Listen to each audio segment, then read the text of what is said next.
I explained this a little bit at the end of the last show. I do think this is a conversation for you and me because we just had the FOMC Yes. minutes here.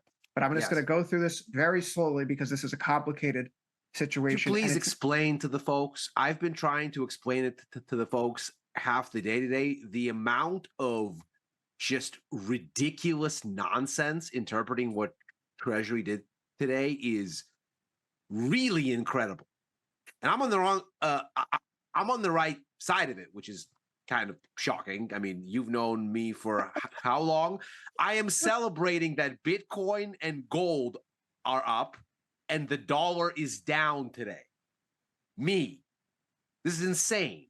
This is like bizarro world, but well, it is bizarre are. world. Look what happened to the Treasury market after the Fed meeting. Long end blew out. That's always a classic. The Fed just made a mistake, a policy mistake.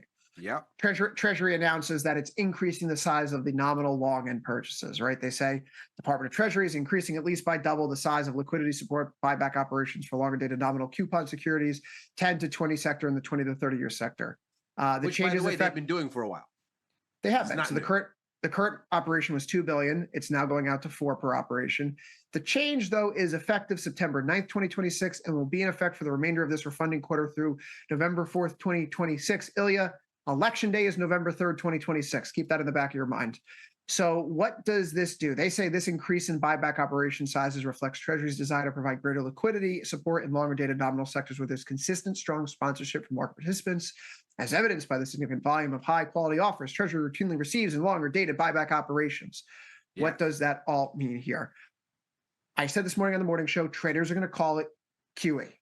You're going to hear people saying that there's a step towards yield curve control. And it's not, maybe, but it's not yield curve control, right? To be a difference. Or QE. Or QE, right?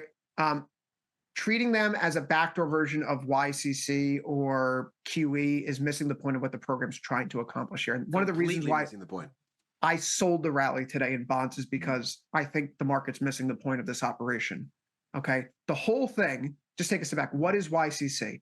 Yield curve control is a price policy, okay, that a particular treasury yield cannot trade above a certain level. We'll call it 4.7% on the 10s is just kind of an example here, given how the market's been behaving around 4.7, 4.75 over the past month or so.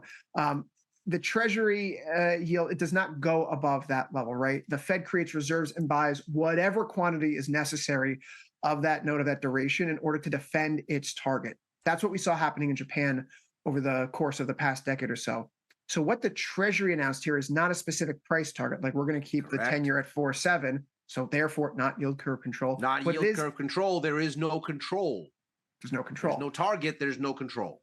No control. Right. Okay. So it's a liquidity operation. And if they're buying larger amounts of older, less liquid 10 to 30 year securities, what are known as off the run securities, they're effectively just trying to make the market a little bit more appealing, tighten spreads between the on the runs and the off the runs here. So when they are doing these treasury buybacks, what they are doing is they are changing the composition and the liquidity of outstanding debt, which is beautiful because Scott Bessent over the past few years, that hypocrite, has been accusing Janet Yellen of juicing the treasury market through issuances. Which is exactly what this is. This is Treasury's version of Operation Twist.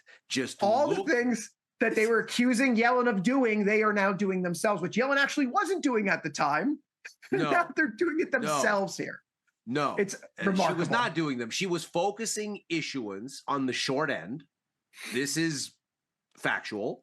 And a lot of people were coming out and going, what is she, insane? Why doesn't she just issue debt at the longer end and manage borrowing costs down? Why don't we just manage duration so the debt is repaid later? Well, nobody is dumb. Longer end yields are much higher. What Yellen was trying to do was manage interest payments by managing down maturities. This is exactly what this now is, only we're doing it by force, by essentially Operation Twist on the Treasury side, whereas before, during the crisis and the Bernanke Fed, we did that with the Fed's balance sheet for a period. Didn't really work then either, by the way. The Fed had to ultimately go and do multiple rounds of QE because it didn't go big enough with round one. Fast forward during COVID, we did open-ended QE up front. And so between the months of March and August, the market received the signal it needed to receive, and the Fed didn't need to do any more. So the lesson being, wait, we shouldn't have done 3 rounds. We should have said it was open-ended off top and sent the markets a stronger signal. Maybe would have ended up with a smaller balance sheet. I digress. This is not QE either. Would you like to explain to the folks why?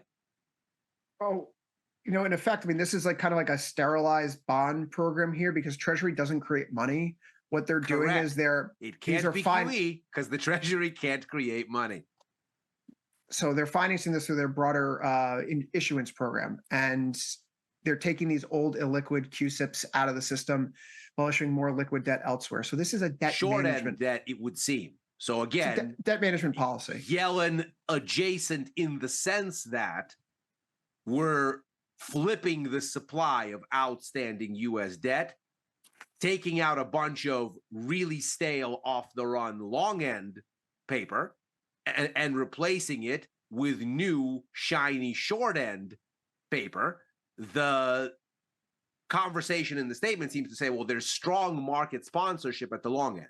That is to say, there are plenty of buyers of long-end paper. Are there? Well, not the greatest 20-year auction. One of the worst. That we saw today. So one of the worst. Sponsorship, the man said.